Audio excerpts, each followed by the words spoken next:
अभी मैं पॉलिटिक्स में हूँ, तो मेंबर ऑफ पार्लियामेंट हूँ, पार्लियामेंट में चुन के आता हूँ।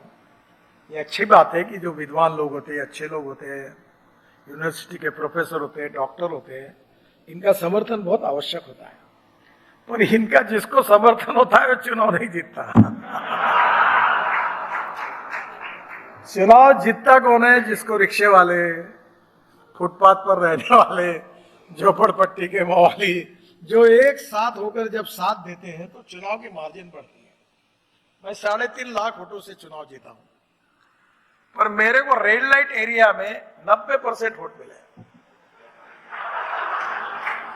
क्योंकि वहां भी मैंने काम किया। अलग मैंने कहा IIT वालों को बुलाया, ये मैकेनाइज्ड ड्रिवन ई रिक्शा आया, ई कार्ट आया, और मुझे इस बात मैंने कानून बनाया, सुप्रीम कोर्ट तक लड़ाई हुई, पार्लियामेंट ने कानून पास किया, और 1 करोड़ गरीब लोग थे जो आदमी को आदमी खींचता था, आदमी को आदमी ढोता था, 1-1 क्विंटल का बोरा उठाकर पीठ पे रखकर ले जाता था। अब देश में क्रांति हुई कि अब 1 करोड़ में से 95 लाख लोग मुक्त हो गए। अब मैकेनाइज्ड ड्रिवन ई रिक्शा और ई कार्ट आया। मानवता के आधार पर मेरे जीवन में सबसे अच्छा कोई काम होगा तो ये गरीबों के लिए जो काम हुआ ये सबसे अच्छा काम है। तो हमारे यहाँ एक अधिकारी है, मेंबर है, वो बड़ा स्ट्रिक्ट है, इंटीग्रिटी से स्ट्रांग है, पर हर काम उसके पास जाता है तो निगेटिव होके पूरा खत्म ही कर देता है। यानी उसके पास उसका पूरा ज्ञान, वो कोई काम कैसे न हो इसके लिए ज्ञान लगा देता है। आदमी अच्छा है, होशियार है। मैंने कहा ये इसकी क्वालिटी का उपयोग सही होना चाहिए, इसको क्वालिटी कंट्रोल का इंचार्ज बना दो। हर कॉन्ट्रैक्टर को नींद नहीं आएगी, मैनेज नहीं होगा, पैसा नहीं खाएगा और सबको तकलीफ देगा। ये तकलीफ देने के ही लायक है, इनके छाती पे कूदे बिना काम नहीं होगा। The most important principle of the management, हर व्यक्ति पॉलिटिक्स में क्या होता है, एक ने एक्सप्लेन किया था कि what is the meaning of politics. उसने कहा था vote from the poor and money from the rich. पर ये सही बात नहीं है। हमें सबका वोट भी चाहिए, तो इसके लिए we need to develop our personality where we have good human relationship. Atal Bihari Vajpayee के साथ मैं जब टूर करता था, मैं यंग था, तो एक बार मैं हेलीकॉप्टर से निकला, मुंबई से निकला, और मैं 4 दिन उनके साथ था। उनका असिस्टेंट के रूप में, मैं पार्टी का जनरल सेक्रेटरी था महाराष्ट्र में, तो हम अलग अलग जगह सभा होती थी। तो अटल जी ने मुझे एक बार बोलते हुए कहा, देखो नितिन, एक याद रखो जीवन में, तुम्हारे घर में कितने भी लोग आए तो भी 1-1 मिनट क्यों ना हो, उनको मिले बिना कभी निकल नहीं जाना। थोड़ा सा हमारे यहाँ प्रॉब्लम होता है, अभी मैं Z+ में हूँ, मेरे पास 50-60 तो पुलिस वाले रहते हैं, कोई आने नहीं देता। नजदीक आए तो लोगों को धक्के मार देते हैं, दूसरा ऐसा मत करो। उनका भी काम है, क्योंकि कभी कभी काफी आजकल धोखे भी होते हैं। पर कहीं ना कहीं ये लोग जो है प्रेम करने वाले, ये बहुत इंपॉर्टेंट है। मैं अक्सर याद रखता हूं कि जब तुम गाड़ी में घूमते हो तो रोड के बाजू में स्कूटर वाले, साइकिल वाले, रोड के फुटपाथ के लोग हंसते हुए अगर तुमको सलाम करते हैं। अभी मैं आ रहा था तो मैं, मेरे बाजू में एक मित्र बैठा था, उसको कह रहा था कि जो लोग रुक रुक के, एक ने मेरा फोटो निकाला, एक ने हाथ दिखाया। मैंने बोला ये जब तक खुश है तब तक हम हैं, जब तक ये ना। मंत्री मोदी जी का सपना है। अभी हम ऑटोमोबाइल इंडस्ट्री, जिसका मैं डिपार्टमेंट का मंत्री हूं, हम वर्ल्ड में 4थे नंबर पर थे।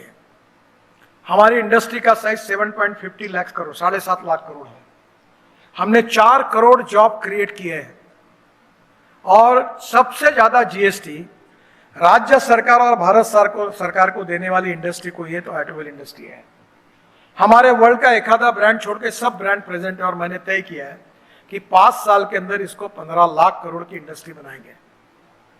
Ethanol, methanol, biodiesel, bio LNG, bio CNG, hydrogen, green hydrogen, electric, इस पे हमारी ट्रांसपोर्ट सिस्टम लाएंगे। इलेक्ट्रिक हाईवे बना रहे हैं, और ये जब बन जाएगा तो हम 15 लाख करोड़ की अगर इंडस्ट्री बनेंगे तो हम आत्मनिर्भर भारत उसके सिवा नहीं बन पाएंगे।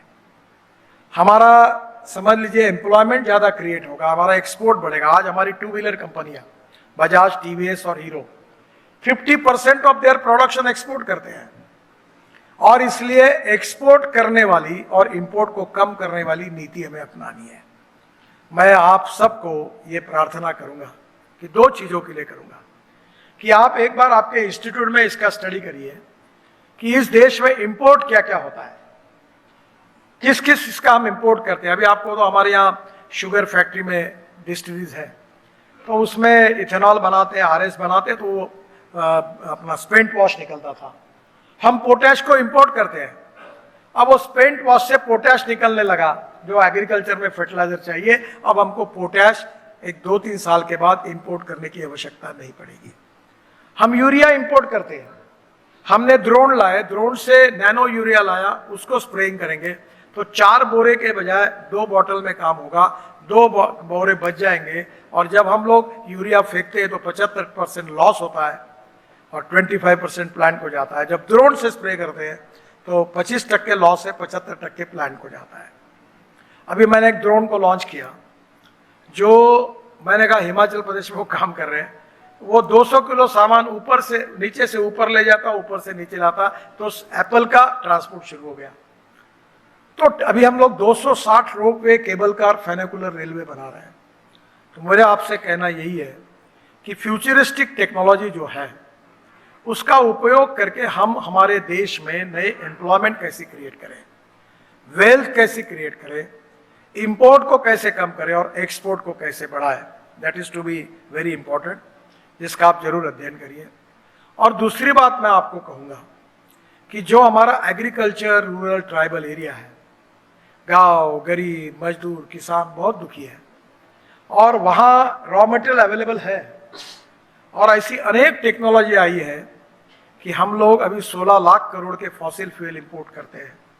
मैं विश्वास के साथ बताता हूँ कि हम कम से कम 5 से 7 लाख करोड़ हम alternative fuel, ethanol, methanol, biodiesel, bio सब बना सकते हैं।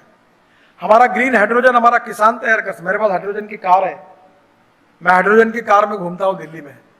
ये इसलिए कार आई कि एक बार मेरे पत्नी ने मुझे पूछा खाते समय